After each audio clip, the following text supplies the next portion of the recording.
Hello everyone, welcome to CSE Core Concepts in the series of Computer Networks.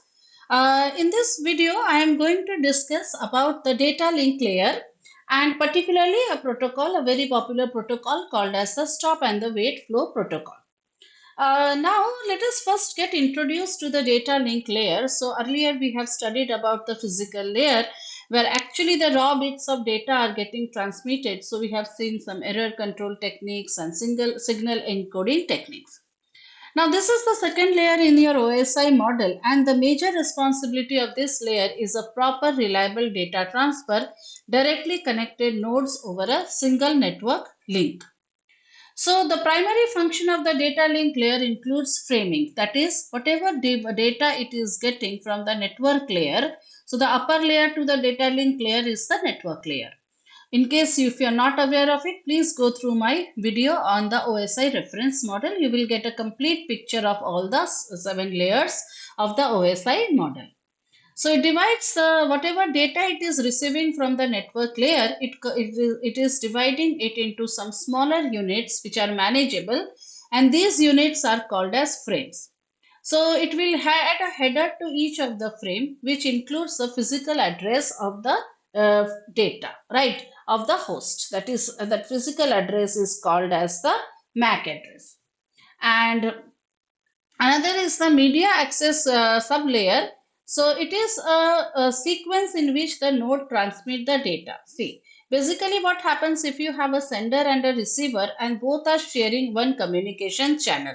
So what happens when there are multiple hosts, all of them are sending and receiving the data, and in that case what happens? Collisions occur between the data.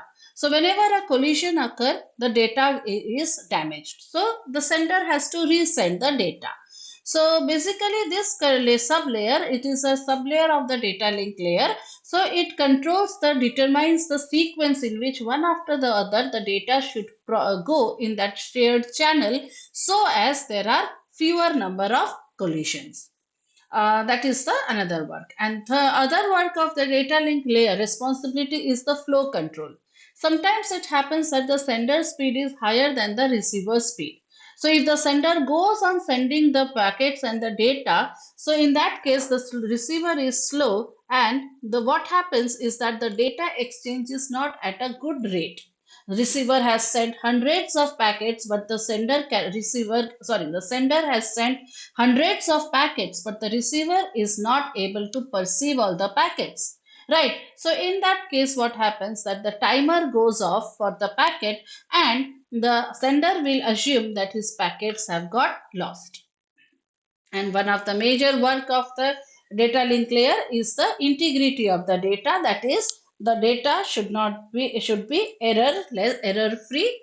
Okay. So there are many techniques which are used for detecting the error. So let us have an idea on the flow control. So what is a flow control? It is assuring that the transmitting entity, that is the sender, does not overwhelm a receiving entity with data.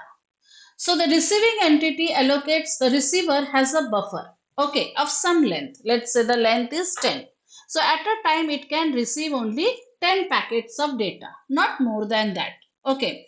So when there are 10 frames of data, right? So when these data are received, the receiver must do certain amount of processing, right? Because the receiver is receiving the segment, it is opening that frame. Understood? Sorry, it is not segment, it is frame. So it will receive that frame, it will open that frame, it will check whether there is any error or not, and then it will pass on to its next layer, right? So receiver has to do a lot of things upon receiving one frame. So it will be little late, or it will work little slower as compared to the sender. Sender is faster, it goes on sending the frames. Now every packet or a frame is having one timer, that is when how much time it will be active. But if the sender goes on simply sending frames, okay, the receiver might be processing the 10th frame and it has a whole queue of 50 frames. So it will take much time for him to reach to 50. So in that case, what happens is that the timers of those frames which has been waiting for long time, they expire. So in that case, the sender will assume that my frames have lost or collided and damaged. So so sender will resend the frames. Understood? So this is the problem because there is no coordination. The speed is not coordinated between the sender and the receiver. So in that case, if there is no flow controlling technique, so we require some flow controlling technique which will coordinate between the sender and the receiver. And if there is no proper technique, then the receiver's buffer will be full and other data will not come to the buffer. They may not fit in the buffer and it will be a very chaos situation. So to perform this flow control, we are going to learn few techniques. Out of them, the first one is the stop and wait protocol. Now what it does is that it ensures that every data is reliably transferred at a time. Every frame is reliably transferred.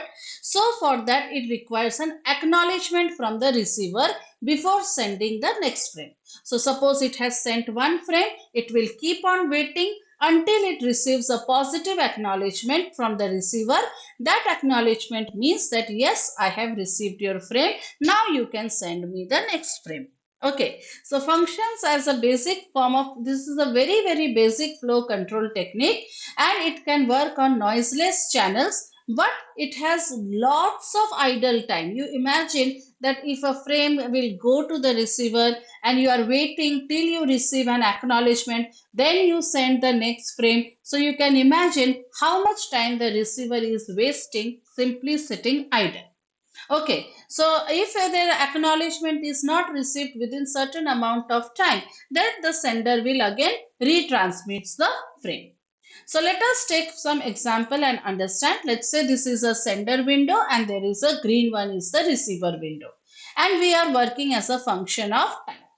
So the sender first transmits a data frame, so let's say frame number 0 to the receiver and he is waiting for the acknowledgement. Okay, so the sender waits for an acknowledgement from the receiver for that transmitted frame. Now the receiver receives the frame 0 and he sends an acknowledgement to the sender. So upon receiving the acknowledgement, it will next send the frame, that is frame 1, then it will receive acknowledgement 1 and so on. Okay, so this protocol will work like that. Now in case the receiver fails to send an acknowledgement, understood, or the frame has got lost in between, then what will happen is that it will keep on waiting up to some time and after that time it will resend the frame.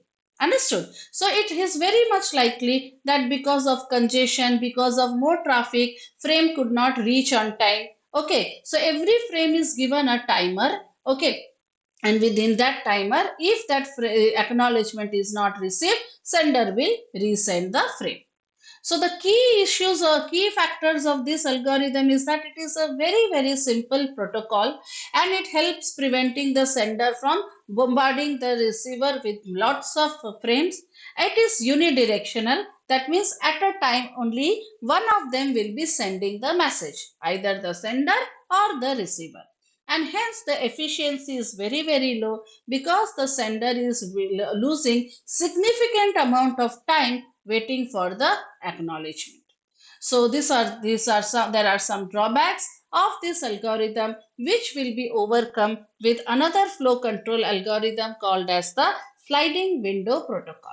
So in my next video, we are going to discuss about the sliding window protocol, how it works and how it handles the disadvantages of this stop and wait flow control protocol. So don't forget to like, share and subscribe to the channel to get timely notification about the new videos. Thank you.